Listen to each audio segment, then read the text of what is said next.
Hey, good morning. Welcome to day one of the 30-day Renewing Your Mind Challenge. You're going to find this to be very, very helpful in getting yourself right back on course. We live in a world that is just grabbing for our attention. It's vying for our time and all of our mental energy. And the truth is, what we need to remember is that Satan is the one that is out there trying to destroy our faith with lies. He's trying to steal our attention. He's trying to get us distracted. And so we have to, if he's coming at us with lies, we have to come back with the truth. If we don't know the truth, then he's going to win. He is going to have us distracted. He's going to have our life running us rather than us running our life. If you've never done this with me before, this is not my first time. And I just want you to know you're in for quite a ride. Today may be just a slight bit longer than 5 minutes, but typically I will not go more than 2 or 3 minutes with these. Okay, today's a little more because I've got the introduction. But here's some of my stuff from the past. I've kept records of this. I've really enjoyed this, and this is as much for me as it is for you. But we've got to do this together. Right? We're better together. So we're going to be on this journey together 30 days. I'm asking you to commit 30 days to change your life. To change your life. It's how we develop habits. We've got to do it consistently so that it becomes a habit in our life.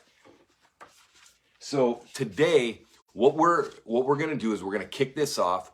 We're on a goal, on a mission to course correct our mind to get it doing the most important things first, getting the most important things in there.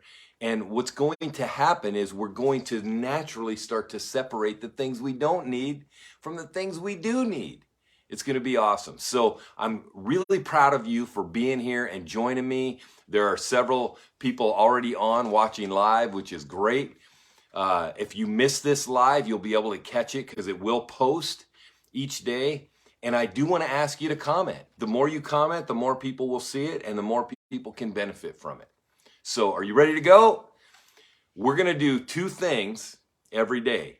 I'm going to have a weekly verse and I'm going to have a daily verse. And I'm going to ask you to write it down. I've written them today on a 3x5 card. I've done it on a sticky note before.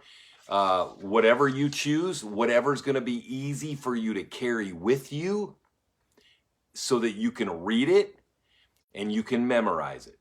So I'm going to ask you to write it, to read it, and to memorize it. Okay? And then each day I'm going to ask you how you did. And I'm going to have you put it in the comments. We're going to have some accountability here. Okay? So the first one we're going to start with is kind of the foundation of what we're doing here. And I'm using the New Living Translation. I'm going to ask you to use that. You don't have to, but I'm going to ask you to use it because it's really easy to read. And I think that's going to make all the difference in terms of us not just memorizing, but understanding what we're doing. Okay? So if you're with me, Romans 12, verse 2. Here's my copy. Romans 12, verse 2.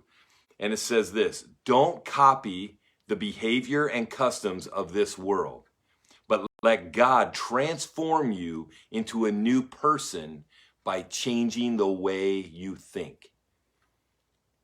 Then you will learn to know God's will for you, which is good and pleasing and perfect. Isn't that good? And I've memorized this in other translations where it says, let God renew your mind, transform you by renewing your mind. Okay? I like the way this words it. Change the way you think. Change the way you think. But this is the whole premise of what we're doing, renewing our mind. So Romans 12:2, okay? Write it, read it, memorize it. You got a week to memorize this one. It's longer. For those of you that are like, I can't memorize that long of a thing, you've got a whole week, okay? Don't say I can't. Let's start by saying I can. And then the second verse is this. It's Psalm 119, 105. Psalm 119, 105. Your word, okay, so we're back to the scriptures. Your word right here is a lamp to guide my feet and a light for my path. A lamp to guide my feet and a light for my path. Isn't that exactly what we need? We need something to light the way. And the beautiful thing about this verse is that it's not going to light the whole way. It's going to light our next step. So many times we can get so focused out there that we're afraid to take that first step. And this is going to help us take those first steps. The first step right now, Psalm 119, 105, verse of the day. Memorize this one today, okay? Write it, read it, memorize it, and I'll see you tomorrow.